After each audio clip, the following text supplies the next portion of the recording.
이사야 12장 1절에서 6절까지의 말씀, 이 말씀을 저 여러분이 번갈아가며 교독하겠습니다. 제가 먼저 읽습니다. 그날에 내가 말하기를 여호와여 주께서 전에는 내게 노하셨사오나 이제는 주의 진노가 돌아섰고 또 주께서 나를 안위하시오니 내가 주께 감사하겠나이다 할 것이니라. 하나님은 나의 구원이시라. 내가 신뢰하고 두려움이 없으리.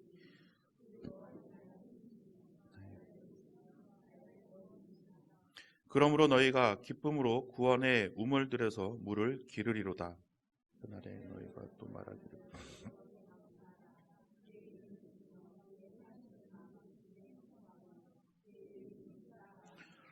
여호와를 찬송할 것은 극히 아름다운 일을 하셨음이니 이를 온 땅에 알게 할지어다. 시온의 주민아 소리 높여 부르라. 이스라엘의 거룩하신 이가 너희 중에서 크심이니라 할 것이니라. 아멘. 네, 오늘도 이렇게 찬양 예배까지 함께 사모하면서 나오셔서 예배 자리에 함께 하시는 우리 성도님들 감사를 드리고 또 주님의 이름으로 축복합니다. 네, 제가 안경을 집에 놓고 와가지고 지금 이게 다 초점 안경이라서 지금 여러분이 한 개도 안 보이네. 이게 좀 멀미 날 것 같아요. 이렇게 멀리 보면은요. 근데 지금 안 쓰면 이게 원고가 안 보여서 죄송합니다. 눈이 조금 이렇게 풀어져 있는 것 같아 보여도 여러분들 지금 보고 있습니다. 그러니까 걱정하지 마시고 예, 오늘은 좀 양해해 주시기를 바랍니다. 이제 대림절 셋째 주를 지나고 있습니다. 대림절 셋째 주 이제 초가 3개 켜졌죠. 이제 다음 주일은 4번째 초에 불을 밝히고 또 이제 성탄절 12월 25일에는 이제 모든 초가 다 켜집니다. 그 기다림, 4주간의 우리의 기다림이 이제 예수의 나심으로 결실을 맺는 것이죠. 예수님께서 나셨다라고 하는 그 의미는 일반인들이 생각하는 그 크리스마스라고 하는 그 개념보다는 우리에게 좀 더 큰 의미로 다가올 것입니다. 근데 요새는 뭐 도심지에 나가거나 아니면 서울의 한복판에 가도 그렇게 성탄, 크리스마스의 기분을 잘 느끼지 못합니다. 예전에 우리가 이제 예전에 그러면 또 이제 되게 늙어 보이는데, 예, 저희가 이제 한 2000년대, 1990년대 후반, 2000년대 초반까지만 해도 예, 성탄 때 제가 제일 많이 갔던 곳이 이제 명동입니다. 그 명동에 가면 신세계백화점 본점이 있는데 거기가 대한민국에서 크리스마스 트리가 가장 이쁘기로 소문난 곳이거든요. 그러면 크리스마스 트리에 불이 딱 켜질 때 가서 이렇게 눈에 담고 오는 게 그렇게 기분이 좋았어요. 근데 그때에 명동 거리를 걸어가면 온통 다 캐롤이 막 이렇게 들렸거든요. 근데 요새는 왜 못 틀죠? 저작권 문제 때문에 틀 수가 없습니다. 하지만 그래도 하나님을 믿지 않는 그리스도인이 아닌 사람들도 트리도 만들고 그리고 또 즐거워합니다. 하지만 우리는 그거 외에 더 큰 기쁨으로 우리가 섬겨야 할 것이 있죠. 그것은 바로 예수 그리스도의 나심은 우리에게 구원을 주셨기 때문임을 우리는 믿고 있기 때문입니다. 죽을 수밖에 없었던 우리들을 하나님의 나라에, 그것도 하나님의 자녀로, 하나님의 나라에 뭐 마당쇠를 하여라 아니면은 뭐 부엌대기를 하여라 이런 것이 아니라 자녀로 내 아들 내 딸 삼아 주시는, 그렇게 부르시는 그 하나님의 은혜를 어떻게 생각해야 되는가, 우리가 이 대림절 셋째 주를 지나면서 한번 고민해 보고 마음에 새기기 위해서 오늘 말씀을 준비했습니다. 우리에게 구원의 은혜를 허락하셨던 이 놀라운 사건의 시작, 그것이 바로 예수 그리스도의 나심입니다. 이 사실을 바울은 깨닫고 난 다음에 이렇게 고백을 합니다. 내가 사는 것이 아니고 내 안에 예수 그리스도께서 사시는 것이다. 이렇게 고백하는 이 바울의 모습도 알고 그리고 예수님께서 어떻게 태어나셨다는 것도 알고, 또 예수님께서 우리를 위해서 어떻게 죽으시고 다시 사시고 다시 승천하신 것도 우리는 알고 있습니다. 그렇다면 이 모든 사실을 이제 알고 있는 우리들은 어떤 삶을 살아가야 할까?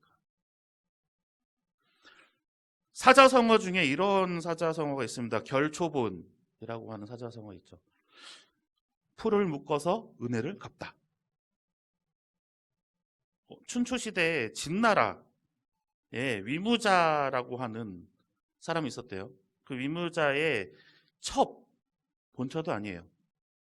첩을 이제 위무자가 죽기 전에, 보통은 이제 다 같이 순장하죠, 옛날에는. 근데 위무자가 제정신일 때 이 아이는 순장하지 말고 출가시켜라, 새로운 삶을 살게 해라 라는 말을 합니다. 근데 이제 돌아가실 때가 되니까 다시 정신이 온전치 못하게 됐죠. 얘도 같이 순장해라, 묻어라 라고 얘기를 했는데, 이 아들이 제정신일 때의 아버지의 유언이 진짜인 것으로 생각하고 이 첩을 출가시켜버립니다. 이때에 이제 이후에 전쟁에서 좀 어떠한 일이 벌어졌냐면, 적장이 갑자기 풀에 걸려서 넘어지는 일이 생겨요.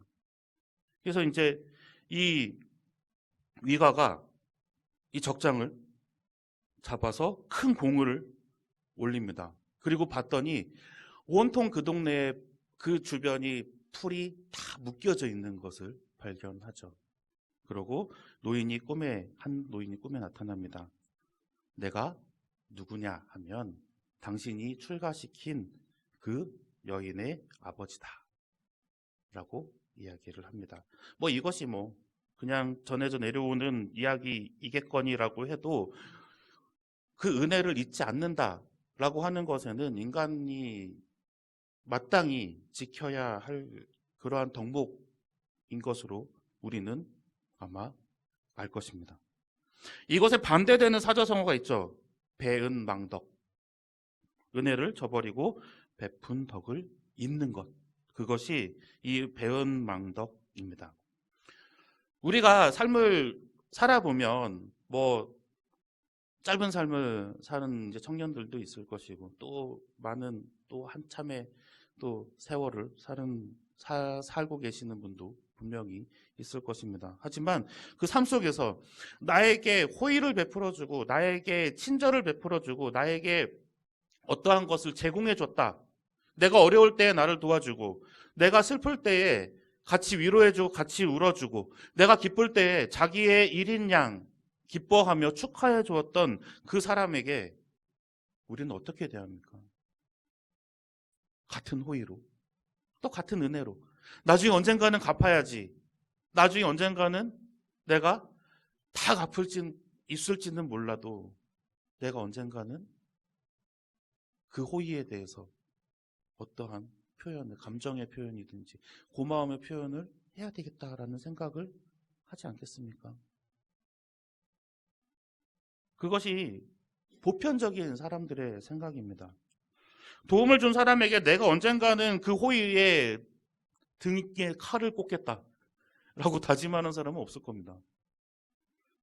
그럼 우리는 결초본 혹은 백골난망 혹은 각골난망의 마음으로 하나님께서 우리 예수님을 보내주신 그 은혜에 보답하고 살아가고 있는가, 아니면 배은망덕한 삶을 살아가고 있는가, 한번 돌아보아야 할 것입니다. 어떤 삶을 살아가야 할지는 우리가 너무나도 잘 알지 않습니까? 결초보은혜, 또 그 은혜를 잊지 않는 그러한 삶을 살아가는 그 방법들을 오늘 본문의 말씀에서는 알려주고 있습니다. 첫 번째는 감사하고 찬양하라라고 말씀하십니다. 오늘 말씀 1절의 말씀입니다. 우리 함께 읽어보겠습니다. 그날에 내가 말하기를 여호와여 주께서 전에는 내게 노하셨사오나 이제는 주의 진노가 돌아섰고 또 주께서 나를 안위하시오니 내가 주께 감사하겠나이다 할 것이니라. 아멘. 하나님의 백성이라고 하는 사람들, 하나님이 선택해서 그들을 이제 가나안 땅으로 보내셔서 하나님의 나라를 만들어 나가는데 처음 시작으로 사용하셨던 이스라엘. 이 백성들이 어떠한 삶을 살았죠? 출애굽할 때부터 우상을 들고 나왔습니다. 그리고 하나님의 계명을 받으러 모세가 시내산으로 올라가 있는 동안에도 금들을 녹여서 금송아지를 만들어요.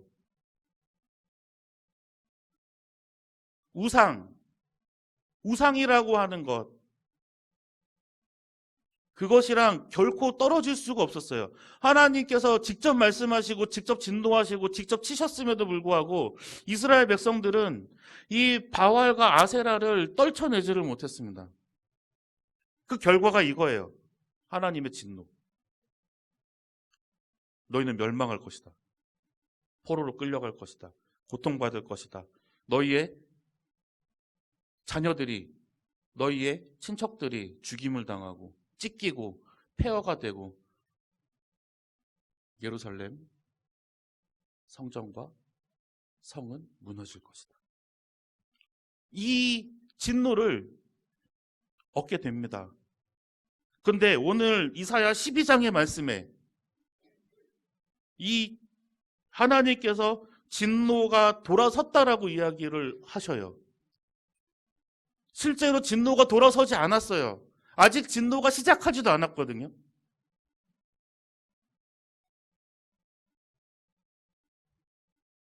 여기에서 되게 놀라운 사실을 발견합니다. 하나님께서는 이 이스라엘 백성들을 치시기도 전에 미리 구원하실 것부터 얘기하셨어요. 미리 건져내실 것을 계획하시고 계셨다고요. 그렇게 이사야는 여기에서 하나님께 감사의 찬양을 멈출 수 없다라고 고백을 합니다. 진노 중에라도 긍휼을 잃지 마옵소서라고 하는 그 하박국의 선지자의 그 외침처럼 이사야도 마찬가지로 하나님의 진노가 임하기도 전에 하나님께서 구원해 내실 것을 이사야를 통해서 말씀하셨기 때문에 이사야는 기뻐 뛰며 하나님을 찬양할 수밖에 없는 거예요. 하나님을 향한 감사는 그래서 하나님의 진노 중에도 계속되어야 합니다. 또 하나님을 높이는 찬양은 하나님께서 진노하시던 진노하시지 아니하시던, 하나님께서 우리에게 은혜를 주시던 은혜를 내려주시지 아니하시던 언제나 울려 퍼져야 하는 것이에요. 그것이 하나님의 자녀, 우리들이죠. 천국 백성된 우리들이죠. 우리들의 본분입니다. 두 번째는 어떠한 것이냐 봤더니 누리는 거예요. 좋은 것이잖아요. 하나님의 자녀, 하나님을 아빠 아버지라고 부를 수 있는 그 권한, 그것이 얼마나 놀라운 특권인지 아직까지도 우리는 잘 몰라요. 오늘 말씀 2절에서 3절까지의 말씀을 우리가 함께 읽어보겠습니다. 보라, 하나님은 나의 구원이시라. 내가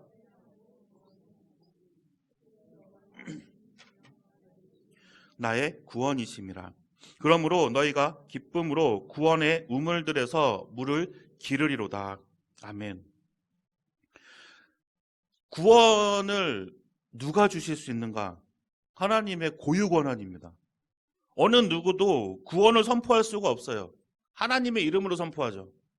그리고 구원을 받았다라는 확신은 하나님과 나와만의 관계에서 결정됩니다.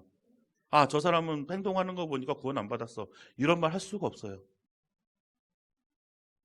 하나님께서 우리를 사랑하셨기 때문에 이 구원에 대한 선언, 선포, 그리고 구원에 대한 이 가능성을 예수 그리스도를 통해서 열게 해 주신 거예요.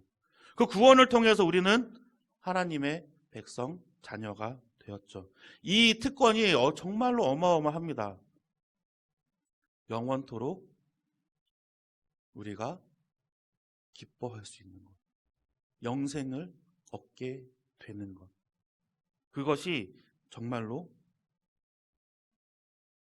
우리가 가지고 있는 삶 속에서 이거는 정말 눈곱만큼도 되지 않는 앞으로에 있을 하나님의 나라에서 우리가 얻을 행복과 기쁨과 평안을 생각하면 아무것도 아닌 것임을 우리는 알아야 합니다.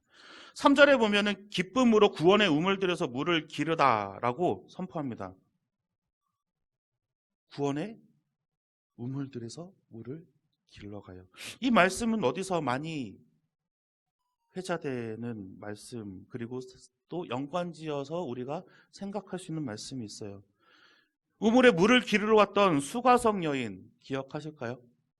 예수님께서 말씀하신 그 영원히 목마르지 않을 물, 그것이 바로 구원의 우물에서 길러 나오는 물일 것입니다. 요한복음 4장 14절의 말씀입니다. 함께 읽어보겠습니다. 내가 주는 물을 마시는 자는 영원히 목마르지 아니하리니 내가 주는 물은 그 속에서 영생하도록 솟아나는 샘물이 되리라. 아멘. 우리는 이 영생하도록 솟아나는 샘물, 영원히 목마르지 않는 물을 이미 마셨습니다. 구원에 있어서는 우리는 전혀 갈급하지 않아요. 앞으로에 있는 나의 죽음 이후의 삶에 대해서 우리는 두렵지 않습니다. 그게 확신으로 다가와야 우리는 이 삶을 누릴 수 있어요.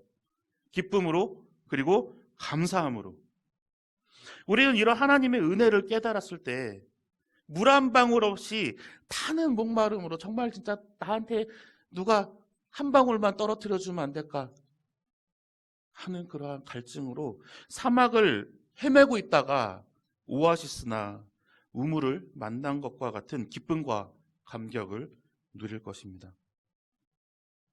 그렇기 때문에 우리는 그 기쁨을 누릴 자격이 있어요. 막 표현하세요. 부끄럽지 않잖아요.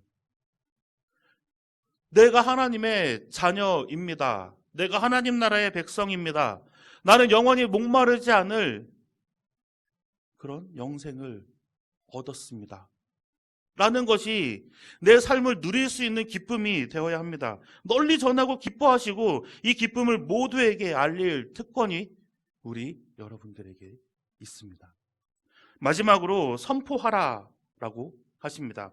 오늘 말씀 4절에서 6절까지의 말씀입니다. 함께 읽어보겠습니다. 그날에 너희가 또 말하기를 여호와께 감사하라. 그의 이름이 높다 하라. 여호와를 찬송할 것은 아름다운 일을 하셨음이니 이를 온 땅에 알게 할지어다. 시온의 주민아 소리 높여 부르라.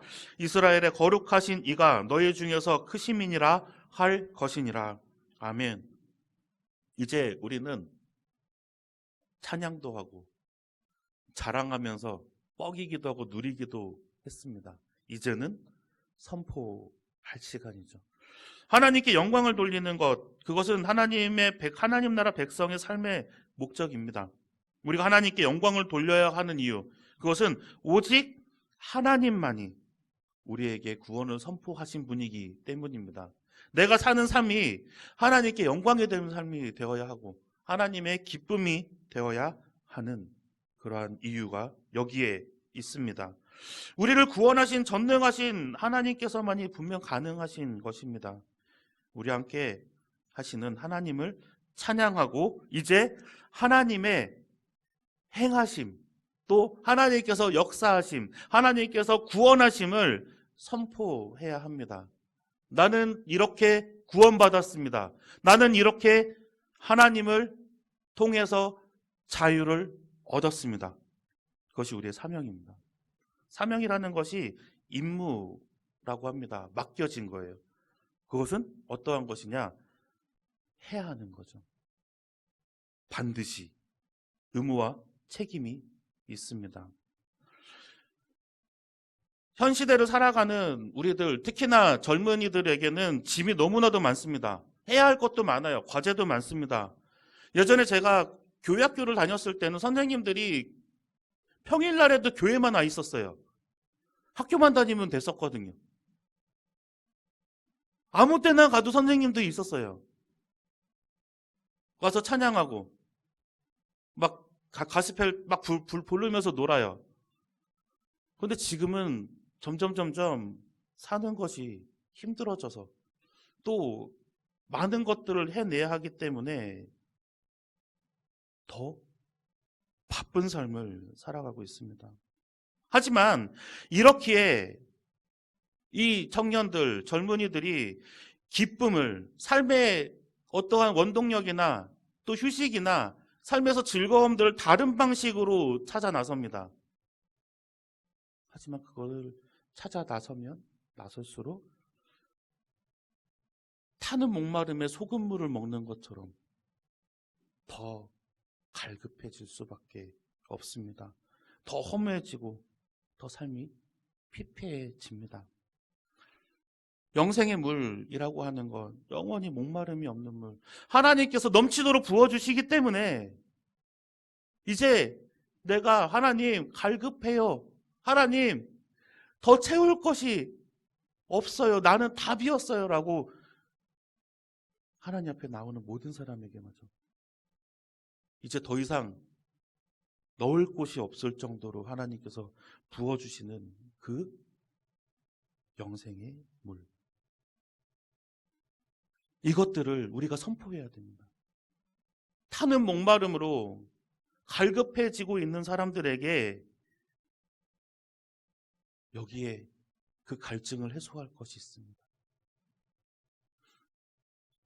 이제 예수님께서 이 땅에 오시는 성탄절을 기다립니다. 그날은 기쁨의 날이 될 것입니다. 왜냐하면 이제 영생이 있는 곳, 아픔이 없는 곳, 즐거움이 가득한 하나님의 나라에 이제 하나님께서 부르시는 날이기 때문입니다. 그 은혜에 보답하는 방법, 감사 찬양하고 또 기쁨을 누리며 이제 그 구원의 근원이, 그 감사의 근원이, 기쁨의 근원이 하나님이심을 선포해야 할 것입니다. 그것이 하나님께 대한 우리의 결조 보은이 될 것입니다. 그것을 위해서 우리가 항상 준비하고 마음으로, 전심으로 하나님을 향한 사랑을 담대하게 표현하시는 저 언통교회 성도님들 되시기를 간절히 소망합니다.